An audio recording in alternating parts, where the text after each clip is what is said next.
జ్యోతిష శాస్త్రం ప్రకారం ఈ డిసెంబర్ 24వ తేదీ మంగళవారం రోజున వృశ్చిక రాశి వారు ఎటువంటి శుభ అశుభ ఫలితాలను పొందుతారో తెలుసుకోవాలంటే ఈ వీడియోని స్కిప్ చేయకుండా పూర్తిగా చూడండి.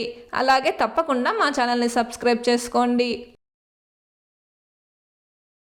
డిసెంబర్ 24వ తేదీ మంగళవారం రోజు వృశ్చిక రాశి వారికి కాలం అన్ని విధాలా సహకరిస్తోంది. అపార్థాలు తొలగించుకోవడానికి చేసే ప్రయత్నాలు చక్కగా కలిసి వస్తాయి. కొనుగోళ్లు మరియు అమ్మకాల విభాగాల్లో పనిచేసే వారికి ఈరోజు కాలం చాలా అనుకూలంగా ఉంది. సేల్స్కి సంబంధించిన వృత్తి, ఉద్యోగ మరియు వ్యాపార రంగాల వారికి కాలం చక్కగా సహకరిస్తుంది. చర్చలు ఫలప్రదం అవుతాయి. వ్యవసాయ రంగాల వారికి కూడా కాలం అనుకూలంగా ఉంది. స్నేహభావాన్ని మరింతగా పెంచుకోవడానికి చేసే ప్రయత్నాలు కూడా కలిసి వస్తాయి. ఒక్క ముక్కలో చెప్పాలంటే స్వయంకృత అపరాధాలు చోటు చేసుకున్నంత వరకు ఎలాంటి ఇబ్బందులు ఉండవు. అన్ని రంగాల వారికి, అన్ని వర్గాల వారికి, అందరికీ కూడా కాలం అనుకూలంగా ఉంది. ఈరోజు వృశ్చిక రాశి వారికి కాలం అన్ని విధాలా సహకరిస్తుంది. మీరు చేసే ప్రయత్నాలు అన్నీ సక్సెస్ అవుతాయి. ముఖ్యంగా స్వయంకృత అపరాధాలు జరగకుండా జాగ్రత్త వహిస్తే మీ ప్రయాణంలో ఎలాంటి ఇబ్బందులు రావు. అలాగే మీరు ఏ విషయం మీద పనిచేసినా అది సక్రమంగా జరుగుతుంది.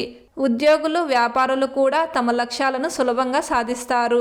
మీ చర్చలు ఈరోజు ఫలప్రదం అవుతాయి. వ్యవసాయం చేసేవారు కూడా శుభ ఫలితాలను పొందుతారు. అలాగే ఇతర రంగాల్లో కూడా మీరు చేసే పనులకు కాలం అనుకూలంగా ఉంది. మీ స్నేహితులతో సంబంధాలు బలపడతాయి. స్నేహపూర్వకంగా మీరు చేసే ప్రయత్నాలు ఈరోజు విజయవంతం అవుతాయి. మిత్రులతో సంబంధాలు మెరుగుపడతాయి. ఒకరినొకరు బాగా అర్థం చేసుకుంటారు. ఈ మంగళవారం రోజు వృశ్చిక రాశి వారు గంధం రంగు దుస్తులను ధరించకండి. ఇష్టదైవాన్ని ఎర్రటి పూలతోటి పూజించండి. ఈ మంగళవారం రోజున ఉన్నటువంటి తిథి నవమి, నక్షత్రం హస్త నక్షత్రం, రాహుకాలం మధ్యాహ్నం 3 గంటల నుండి 4 గంటల 30 నిమిషాల వరకు, యమగండం ఉదయం 9 గంటల నుండి 10 గంటల 30 నిమిషాల వరకు.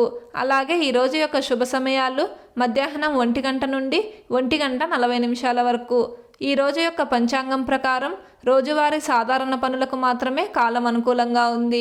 ఈ రోజంతా శుభప్రదంగా సాగడానికి, అనుకున్న పనులను విజయవంతంగా పూర్తి చేయడానికి ఈరోజు ఉదయం మార్వాడి దారాన్ని ఉపయోగించి నువ్వుల నూనెతోటి లక్ష్మీదేవి ముందు కానీ, దుర్గాదేవి ముందు కానీ దీపారాధన చేయండి. ఇలా చేసి దినచర్యను ప్రారంభం చేస్తే అంతా శుభమే కలుగుతుంది. ఈ మంగళవారం రోజు మనమంతా ఓం దుమ్ దుర్గాయై నమః అనే మంత్రాన్ని పదే పదే జపిస్తూ ఉండాలి. మీ భర్త కానీ లేదా మీ భార్య కానీ అక్రమ సంబంధం పెట్టుకొని ఉన్నట్లయితే పరాయి స్త్రీతో అలాగే పరాయి పురుషుడితో ఉన్న సంబంధాలు దూరమయ్యేందుకు ఈరోజు సాయంత్రం అర్ధనారీశ్వరులను పూజించాలి.